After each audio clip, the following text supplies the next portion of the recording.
And they weren't halted by harsh winters when waterways often froze and roads became impassable. Unlike the British, however, early American railroad management stressed swift construction over safety and workmanship. Emphasis was placed on expansion, on new mileage. The motive behind all of this was money. And so the railroads expanded just as fast as they possibly could. In many instances, the federal government subsidized this expansion. So as they were expanding, they were not building as carefully as they should have. The government granted credit and land to railroads only after track had been laid. The faster the companies completed track, the quicker they could obtain these loans and claim more real estate.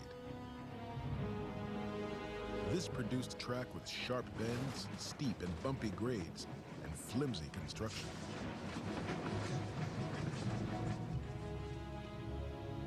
The railroad has been so badly constructed that accidents are continually happening by the cars getting off the track, by upsetting, and by other modes by which passengers are often injured and sometimes killed. J.S. Track was made by simply mounting strips of iron on top of wooden stringers. It was called strap rail. Strap rail could easily loosen and was the cause of many derailments. Broken, it was also known to ram like a spike through the bottom of a car's floor as a train passed over it. This dangerous occurrence was called a snakehead. The use of wood to fuel the fire in the engine created another railroading hazard. Smokestacks from the engines regularly poured burning embers over passengers, luggage, and property bordering the tracks. Often animals strayed in front of moving trains, causing them to derail. To end this problem, the cow catcher was invented. It was a characteristic feature of American locomotives never seen in Europe. In 1833, the John Bull became the first locomotive to be fitted with a cow catcher. Despite all its difficulties, the safety record of rail travel in the early 1800s was a good one. From about 1830 to roughly 1850, was remarkably free from serious accidents. There weren't very many trains running, they were short. Trains did not run very fast in those years either. 15 miles an hour, maybe 18 miles an hour was sort of tops. The first railroad engine built for commercial use in the United States was named the Best Friend of Charleston. It ran along a 136-mile link between Charleston and Hamburg, South Carolina, which was the longest stretch of rail in the world at the time. It was called the South Carolina Road. On June 17, 1831, the locomotive was pulling a train of passenger cars when the fireman became irritated by the loud hissing of the steam being released from the engine's boiler. To silence it, he forced the safety valve closed and the boiler exploded. The fireman became the first American killed in a train accident. On November 11, 1833, James C. Stedman became the first passenger fatality when the train he was riding on derailed after breaking an axle traveling at the considerable speed of 20 miles per hour. Former President John Quincy Adams was on board, but was uninjured. A second celebrity, Cornelius Commodore Vanderbilt, was also among the passengers who were tossed and battered in the wreck. Vanderbilt had amassed a fortune owning steamboats and disliked railroads immensely. In a strange twist of fate, Vanderbilt later became one of the greatest railroad barons of his time. He ruled over the New York Central Line from 1867 to 1877. During the first 20 years of American railroading, there were fewer than 50 fatalities. This gave the companies and the public a false sense of security. The industry's unsound construction methods remained the key ingredients in a recipe for disaster. The trains were getting longer, the locomotives were getting heavier, they were faster, and there were more of them. So there was a much greater chance that they were going to bump into each other. There was a tremendous chance that rail beds would fail under those heavier, faster loads. And so in 1853, the toll in passengers and railroad employees killed was greater than the entire 25 years of railroading up to that point. On January 6th, the first serious wreck of 1853 occurred. A noon express on the Boston and Maine line was traveling at the astonishing rate of 40 miles per hour. Heading to Lawrence, Massachusetts, it broke a wheel and derailed at Andover. There were only 3 fatalities, but because the train was carrying a prominent passenger, the incident became a major news story. Newspapers across the nation trumpeted headlines stating that President-elect Franklin Pierce had been killed. In Washington, Congress adjourned out of respect for the man who was to have become their president in a matter of days. But the future president actually survived. It was Pierce's 12-year-old son who was the victim. Just short of 2 months later, another fatal accident occurred. In railroad operations in the 19th century, if a train was overcrowded, it was sold out, and there were more passengers that needed to travel, the railroad operators or managers would simply add another train, and it followed behind the other one at not too far a distance. And this doubling up of trains on the same service could result in real major accidents, and it often did. On March 4th, the Pennsylvania Railroad added a second train to their schedule in order to accommodate a large number of emigrant passengers. During the journey, the train developed mechanical problems and was forced to stop. A second train suddenly slammed into it from behind. Steam passages from the engine's boiler were ruptured, and many victims were scalded terribly. 7 people died. It was the greatest loss of life from a train wreck up to that time. The most infamous wreck of 1853 took place on May 6th. It is considered to be the first great bridge disaster. At South Norwalk, Connecticut, a drawbridge over the Norwalk River was opened to allow a steamship to pass. A New York and New Haven train ran through the open drawbridge, plunging into the waters below. It had been only 300 yards short of its destination at Norwalk's depot. The signal for safe passage over the bridge would have been indicated by a bright red ball hanging high from a pole. Witnesses later testified that the ball had been in the lowered position, indicating the drawbridge could not be crossed. The engineer should have stopped his train. Initially, reports were circulated that renowned poet and surgeon Oliver Wendell Holmes had perished in the wreckage. But once again, the stories of a celebrity dying proved untrue. Not so lucky were the 30 doctors from the American Medical Association who were returning by train from a convention in New York City. 5 of their number were among the 43 victims who were crushed to death or drowned in the catastrophe. Throughout 1853, railroad accidents continued to occur. Eventually, the number of fatalities reached 253.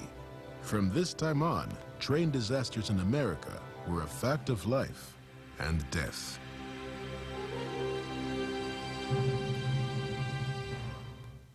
Tonight on History International, a place called Etruria, death in the Mediterranean, and the lost city. By the middle of the 19th century, railroads were on their way to becoming the largest industry in America. In 1850, more than 40 manufacturers were building locomotives, and an estimated 3,000 steam engines were crisscrossing the countryside on 9,000 miles of track. 10 years later, these numbers had tripled. In 1860, approximately 9,000 locomotives were in use, and 30,000 miles of rail had been laid. But safety appliances were introduced more slowly. The kerosene-burning headlamp became an aid to night travel. A swiveling set of wheels called a lead truck was placed at the front of the locomotive. The lead truck reduced derailments by keeping the train on the track when it was navigating curves. In those days, it was common for trains traveling in opposite directions to occupy the same track. Early railroad regulations dictated that when a conductor believed another train was approaching, he had to order his engineer to stop and wait in an area of track called siding. Only after the approaching train had passed could the order to proceed be given. Sometimes the wait lasted hours, with every minute costing the company money. In 1851, the telegraph was used for the first time to send information about the location of an oncoming train. The messages received by telegraph made it possible to decide whether a train could proceed safely without having to wait. This was a major development in rail safety. Unfortunately, it took many years and many lives before the telegraph was universally adopted by the railroads. In the meantime, the railroads used timetables to dispatch and locate trains. There was a difficulty with this system, however. Time was not yet standardized. Timetables were based on local time, which varied from community to community. When the sun was directly overhead, it was noon. In the state of Illinois alone, there were 27 different local times. Wisconsin had 38. It has been estimated that at one point, the railroad scheduled trains using as many as 100 different times. The confusion this caused led to many disasters. A crash at Camp Hill, Pennsylvania on July 17, 1856, was due to a conductor not paying strict attention to his timetable. It was an outing of a large extra of children who were on their way from their church in Philadelphia to a picnic.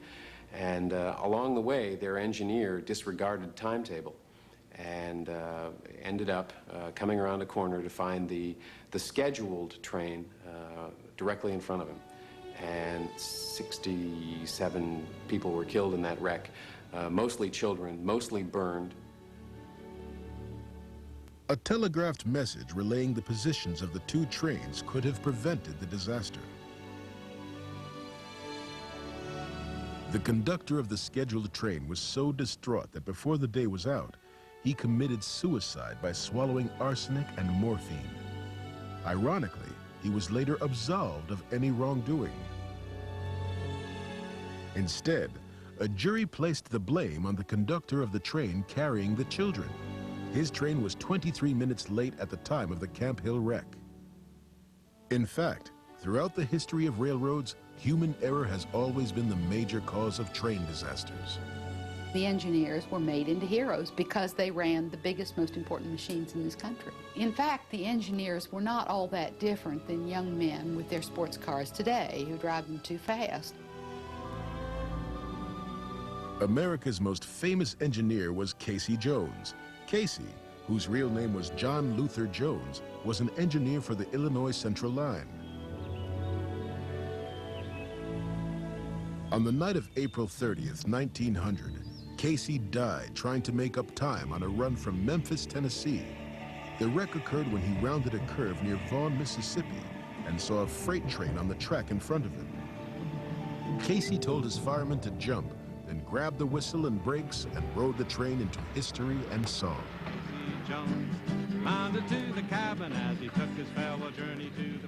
The railroad didn't like Casey very much. Casey wrecked one of their locomotives. He was typical of the engineers of that period. The important thing was to get the train over the road, make up time. And if you needed to sort of skirt the rules a little bit, then you do that. But that shows you the attitude of both railroad labor and railroad management in those days. If you could get away with it, management loved you. If you didn't get away with it, you were dead, and they wrote you off. The overwhelming majority of railroad fatalities have been employees, not passengers. Train crews often worked hard, long shifts. Stories of wrecks caused by a sleeping engineer behind the throttle were common. The engineer and firemen were always the first ones to die in a head-on collision. Another hazardous job was stopping the train. This duty belonged to the brakeman because the engineer could not apply the brakes from the locomotive.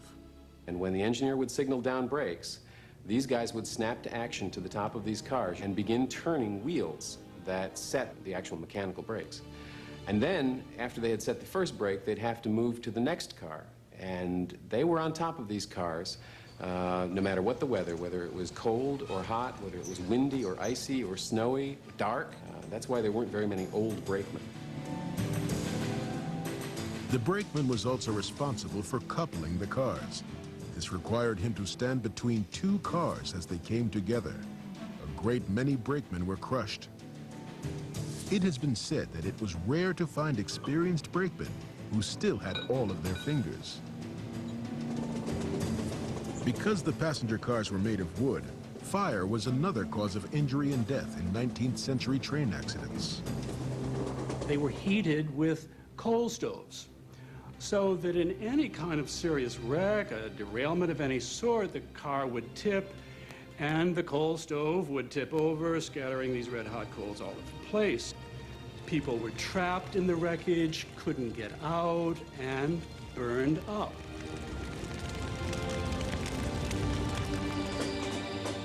One of the worst train fires occurred on a dreary December 18th in 1867.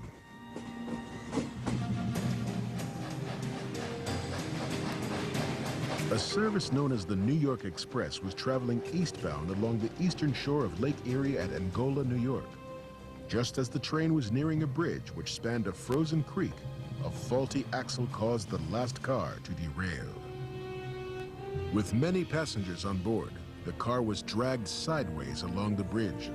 It eventually uncoupled from the rest of the train and careened 40 feet down the slope toward the creek. When the car struck the bottom of the ravine, the two stoves inside broke apart.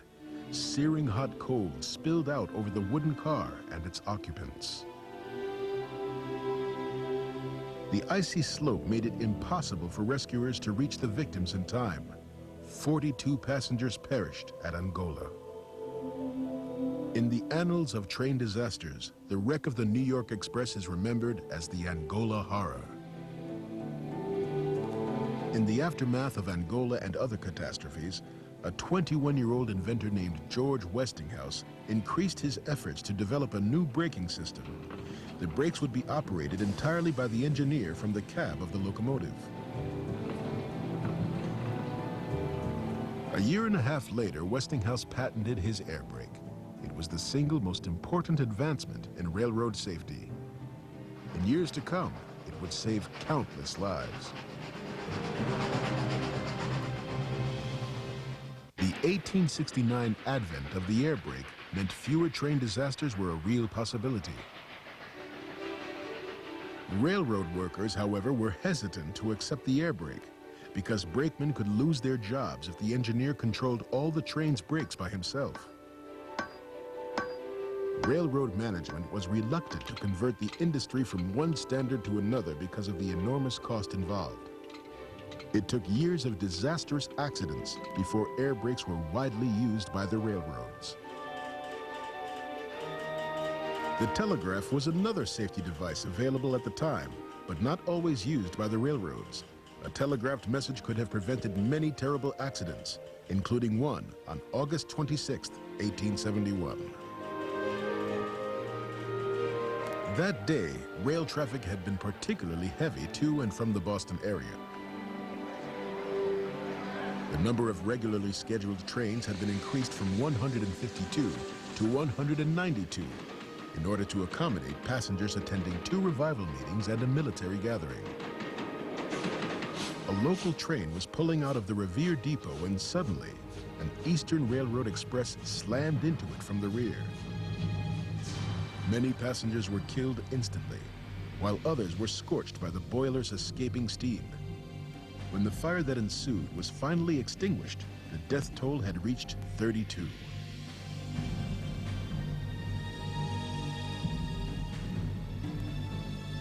Throughout the Civil War, the telegraph had proven itself effective in preventing accidents. At Revere, a telegraphed message could have warned the engineers that they were sharing the track with other trains. Eastern Railroad's reluctance to adopt the telegraph cost the victims their lives. But ultimately, disasters such as the accident at Revere forced the railroads to improve safety conditions. The 1871 Revere wreck resulted in public indignation meetings. It was put down to deliberate murder by the clergy in the pulpits in Massachusetts. Charles Francis Adams, who was one of the commissioners of the Massachusetts State Railroad Commission, actually went as far as to say that the people who were responsible for running a single-track railroad without using the telegraph for dispatching should be criminally liable for what happens on that railroad. The Revere crash was only one of many train disasters which captured the imagination of the public and the press of the day. From the 1850s on, there were a great number of accidents, horrible accidents. These were reported in the press of the time, the daily newspapers, in the journals such as Harper's or Leslie's and Ballew's. They followed every accident very closely and reported on these in the most sensational kind of journalism. The descriptions of chaos seen at train wrecks were accompanied by illustrations showing bodies flying through the air and lying in agony at the side of the tracks. By 1875, journals began to report the number of wrecks. The Railroad Gazette established that 1,201 accidents had occurred that year. This included 104 head-on collisions. A national census report, however, put the total much higher at 8,216. This meant, depending on which article someone read, there were at least 3 and as many as 22 train wrecks every day. But the worst was yet to come.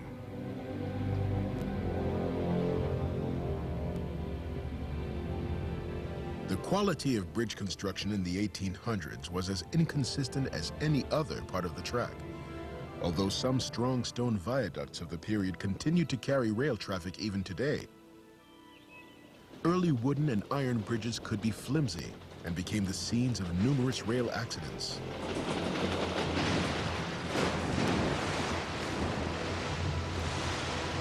The infamous Angola horror of 1867 had involved a train wreck on a bridge along the Lakeshore Line. 9 years later, another bridge on the Lakeshore Line would once again be a scene of tragedy. But this catastrophe proved to be even more disastrous than Angola.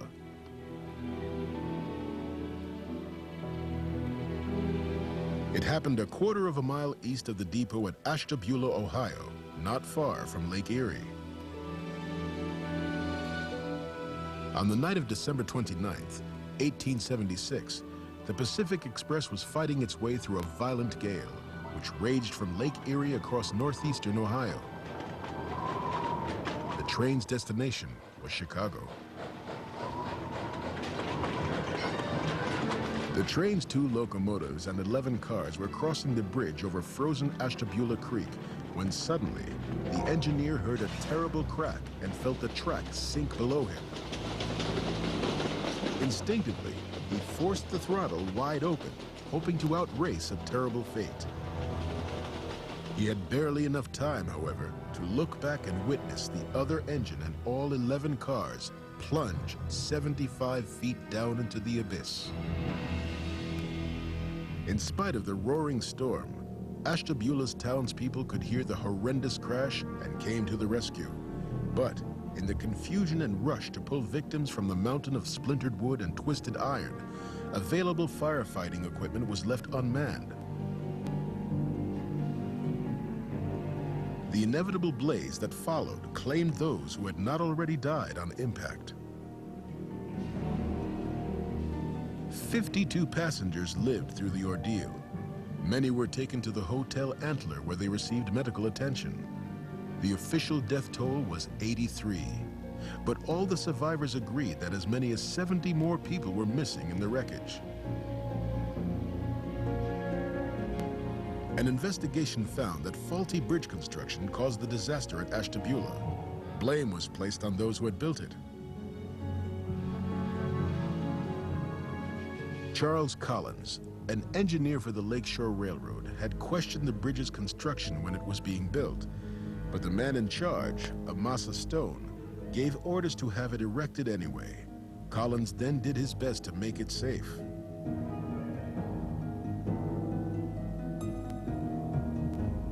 Because of their prominent positions, neither man was prosecuted. But 2 days after giving testimony, Charles Collins was found dead from a self-inflicted gunshot wound. 5 years later, Amasa Stone also took his own life. In the wake of Ashtabula and other disasters, something had to be done to make train travel more efficient and safer. A meeting of railroad superintendents known as the General Time Convention was held in Chicago. There, the decision was made to adopt standard railroad time. A little over a month later, on November 18, 1883, standard time went into effect.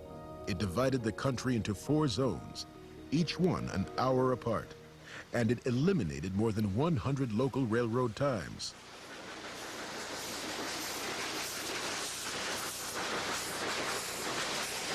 Other safety measures were also being adopted in the 1880s. More trains were using air brakes. Dangerous coal stoves were being replaced by steam heating systems. Old and brittle iron track was being converted to stronger steel. And a device called the torpedo signal was placed on tracks and burst when a train ran over it.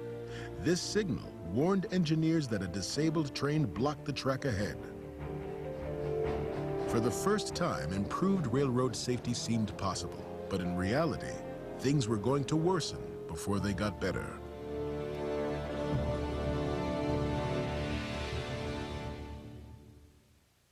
Borders were nothing to him. His mission. In 1887, an excursion train from Peoria, Illinois was carrying 600 holiday-bound vacationers to Niagara Falls. At 1:45 the train was passing a number of culverts 3 miles beyond the town of Chatsworth when an engineer noticed a flickering light ahead. The railroad crews had been out burning weeds earlier in the day and had inadvertently set one of these culverts on fire. The engineer is moving along with his train and he sees a fire in the distance and then begins to realize that in fact it is the bridge he's about to cross. The bridge held long enough for the first locomotive to cross before it collapsed, taking the second locomotive and 9 of the train's 15 wooden cars with it. 82 passengers died in the wreckage. Most of the victims were crushed as each car thrust itself into the one in front of it.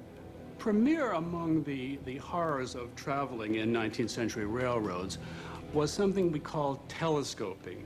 It results when a car is crushed and pushed ahead violently into the car ahead of it, like the sections of a telescope would if you were to collapse it. In such an accident, it was about 100% fatalities.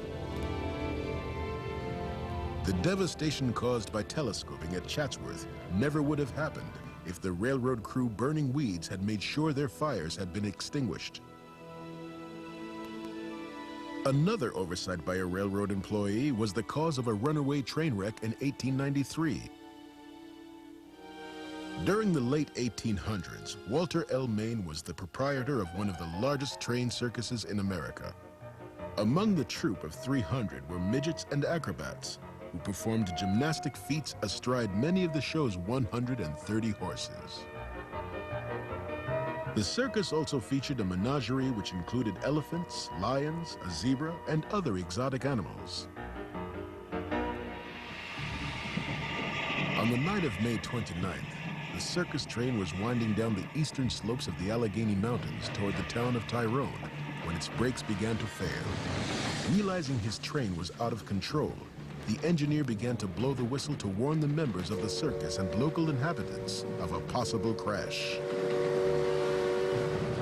An S-shaped curve at a point called McCann's Crossing proved to be too sharp. Car after car flipped off the track and plunged down a 40-foot embankment. When the roar of the crash subsided, 5 people were dead, and the bodies of 60 horses were strewn along the hillside. Other animals broke free and escaped. Hannah Friday went out to the barnyard to milk the cows. She saw a shadow out of the corner of her eye, and it was a Bengal tiger in full charge of her and the cow. She leaped from her milking stool and ran to the safety of the home, and her family could only watch as the Bengal tiger made breakfast of their cow. Before descending down the mountainside, a railroad superintendent had determined the train had sufficient braking power. However, he was never told that the train's cars were twice the length and weight of a normal car. Had he been aware of the potential problem, he would have increased the train's braking power by adding a second locomotive, and the Walter L. Main circus train most likely never would have derailed.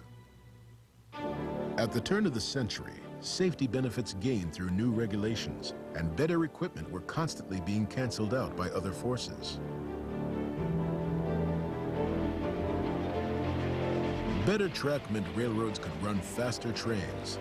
The gradual implementation of stronger steel cars meant more freight was hauled. Greater efficiency gained by scheduling trains using standard time meant management ran more trains without providing more track. Therefore, wrecks continued to occur on a daily basis. In 1890, there had been 6,335 railroad fatalities. But in 1917, over 10,000 people were killed working on, struck by, or riding American trains. The following year, 1918, the death toll reached more than 9,000. The worst train disaster in American history took place on July 9th in 1918.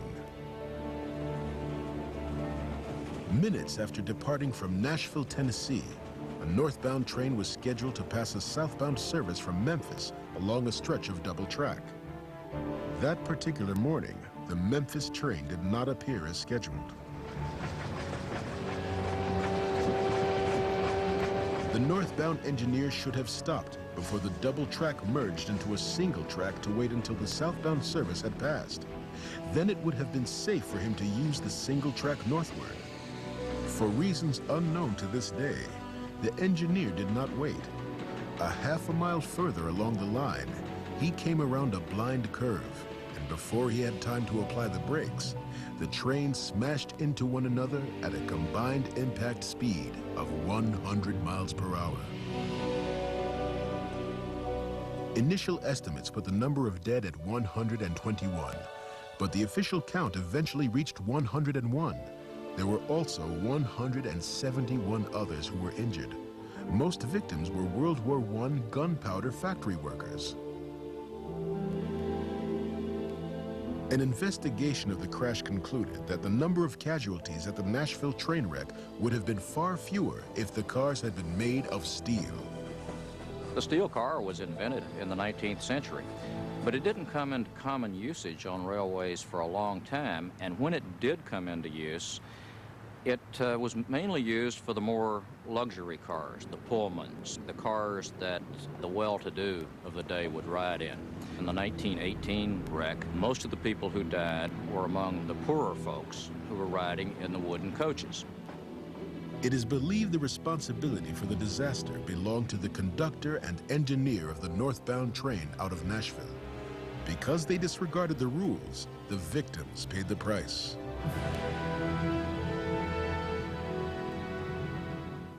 Tonight on History International, a place called Etruria. The heart of a steam locomotive is its boiler. If the proper balance of fire and water is maintained, the boiler will provide a steady supply of high-pressure steam to the engine cylinders. The pistons inside the cylinders then force the drive wheels to turn, and the train moves. If, however, the water level is allowed to drop too far, the boiler will overheat. Its metal walls will soften and crack, and it will explode with enormous force. Relatively few train accidents were the result of boiler explosions. But one such accident did occur at a workshop in San Antonio, Texas, on March 18, 1912. A locomotive that had been overhauled was in the process of being tested. Its boiler suddenly burst, and the engine, as well as several surrounding buildings, were completely destroyed. One 16,000-pound chunk of metal came down nearly a quarter of a mile away from the blast site. A nearby house was smashed by a huge piece of the engine. 28 people were killed and 40 more were injured. An official finding stated that excessive pressure due to low water level in the boiler caused the explosion.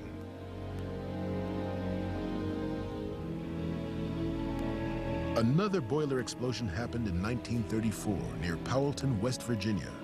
On December 27th, employees of the Elkhorn Piney Coal Mining Company and their families were returning home on the company's train. Without warning, the engine's boiler exploded. After being thrown into the air, it came down on top of the first coach of the train. 17 passengers were crushed and died under its weight. An additional 43 people were severely injured. By the end of the 1930s, the transition from steam to diesel-powered locomotives had just begun. In 1939, one of the most notorious train wrecks in American history involved a diesel-electric streamliner known as the City of San Francisco. Owned by Union Pacific, it was among the most beautiful trains of its day, and it could make the 2,263-mile journey from Chicago, Illinois to Oakland, California in just under 40 hours. At 9:30 on the night of August 12th, the streamliner had just passed through Carlin, Nevada, heading west. Gliding along at 60 miles per hour, it started to cross a bridge over the Humboldt River when all of a sudden, the passenger cars began to derail and break loose from the engines. One after another, they crashed into the riverbed below. 24 dead passengers lay buried inside the mountain of wreckage. 115 others had sustained injuries. By morning, an investigation into the cause of the crash was underway. It quickly became clear that it was sabotage. The cars had jumped the track because a saboteur had removed a number of spikes and then pulled a rail out of alignment. A search of the river uncovered tools which were believed to have been used to move the displaced rail. They were typical tools used by railroad workers working on the track, so there was an immediate suspicion of a disgruntled worker. The investigation of this wreck took on almost a passion among the law enforcement people, the railroad people. They wanted to find who did this. Eventually, 1,144 major leads were investigated without luck. The railroad continued its investigation well into the 1950s, but although they believed the perpetrator of the crime was one of their own employees, the person who caused the wreck of the City of San Francisco was never caught. As the middle of the 20th century approached, safety measures, such as two-way radios for communication and automatic braking systems for stopping trains when an engineer missed a warning signal, were truly reducing the hazards of train travel. Still, disasters were not entirely eliminated. On February 18, 1947, the Red Arrow, one of Pennsylvania Railroad's so-called Blue Ribbon Fleet, crashed on an Allegheny mountainside. 23 people perished. The Red Arrow was more than an hour late on its way from Detroit to New York when it was hurled off the track at Bennington Curve. The Interstate Commerce Commission found that excessive speed had caused the train to derail. Excessive speed was the cause of another, far more deadly derailment in 1951. A shambles of twisted steel near Woodbridge, New Jersey, is the stark picture of one of the worst railroad tragedies in the nation's history. Plunging 26 feet from a temporary trestle, the engine and 8 cars of the cracked Broker Special crashed down an embankment. The train was carrying 1,000 passengers. The Broker Special was particularly crowded the evening of the wreck because a labor strike had closed down the operations of another railroad. Of the more than 1,000 people who were on board the train, 84 were killed and 350 sustained injuries. The temporary trestle where the train derailed had a reduced speed limit of 25 miles per hour. Later testimony indicated that the engineer knew about the trestle and its reduced speed limit. Nevertheless, the investigation determined the train was traveling at over 50 miles per hour when it derailed. There is one crash that has been called the all-time sensational runaway train wreck. It occurred on January 15, 1953. Thousands of visitors were on their way to the nation's capital to attend the presidential inauguration of Dwight D. Eisenhower. Some were arriving at Washington's Union Station on board Pennsylvania Railroad's Federal Express. As the train approached the station, the engineer applied the brakes. When they did not respond, he began to blast his horn to warn the train yard that disaster was imminent. There was just enough time for passengers on board the Federal to move to the rear of the train and for people in the station to run for their lives. Shortly thereafter, the Federal plowed into the building, destroying the station master's office and the main newsstand. After the train came to a halt, the station's floor gave way and the locomotive fell into the basement. 87 people were injured in the wreck of the Federal, but amazingly, not a single person was killed. Now, the Eisenhower inauguration was just a few days away. What do you do when you got a locomotive sitting in the basement of your station and most people are going to arrive by train for the inauguration? Well, you just build a floor over it. And a lot of people arrived for the Eisenhower inauguration and they wouldn't have been able to tell anything happened if it hadn't been for the newspaper stories. A few weeks later, the false floor was removed. The locomotive was lifted out and reassembled. It was then put back on the tracks, and it continued to run for years. By the 1950s, the automobile had become the American way to get around. People were choosing to travel on the interstate highways, forsaking the steel tracks of the railroads. Gradually, passenger trains became fewer in number. The airline industry finished the job of wiping out most of what was left of train passenger service. As the number of people riding the rails diminished, fewer passengers were killed and injured in railroad accidents. The era when train disasters were commonplace had come to an end.